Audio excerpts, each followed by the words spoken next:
ọ bụ nnọọ nnukwu ihe a nwere ka ọ bụ dịka Maazị Ugochukwu Okeke na Chinwendu Elizabeth ṅụrụ iyi ịbụzi di na nwunye. Maazị Ugochukwu Okeke bụ Anambra State Chairman, George National Association of Persons with Disabilities. Ya bụ mmemme bụ nke emere na Osevia Anglican Church Ụmụanụka Otolo District na Kansụl Nnewi North na Anambra State. Ọ dọtara puku ndị mmadụ ma ndị ke dị n'obi ma ndị enyi ma ndị na-echere eze eche bụ ndị nupụtara n'igwe iso di na nwunye a wee nwa aṅụrị. Ka wetara gị akụkọ a n'uju ya.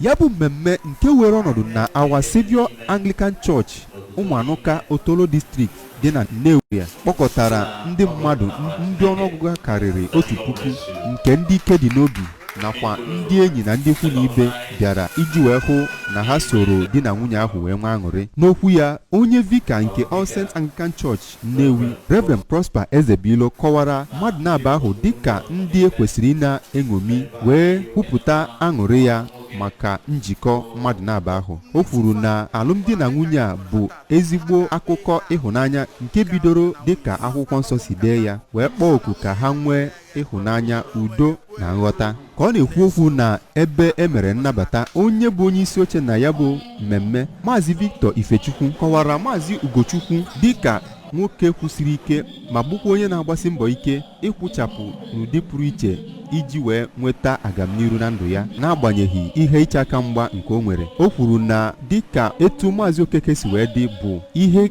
ga na-agba onye ọbụla ume iji hụ na enwere ike n'ebe ike na-adịghị. Ka ọ na-ekene ndị bịara ya bụ mmemme, Maazị Okeke kenere Chukwu maka ịhụnanya ya na nkwado ya n'ebe ha nọ. O kwuru na obi jupụtara ya n'ọṅụ maka ndị bịara ya bụ mmemme wee yọọ Chukwu ka ọ gọzie ha. Ebe nwunye ya bụ Chinwendu Okeke kọwara di ya Maazị Ugochukwu dịka onye nwere egwu nke Chineke nakwa onye na-eleta mmadụ nke ọma, na ọ bụ ihe ndị a bụ ihe mere o ji wee leghara anya na ya bụ nsogbu nke o nwere na ndụ ya. Ụfọdụ ndị bịara ya bụ mmemme gụnyere onye President Anambra Boys Brigade Chief Ben Osaka nakwa Anambra Civil Society Media nakwa ndị ọzọ.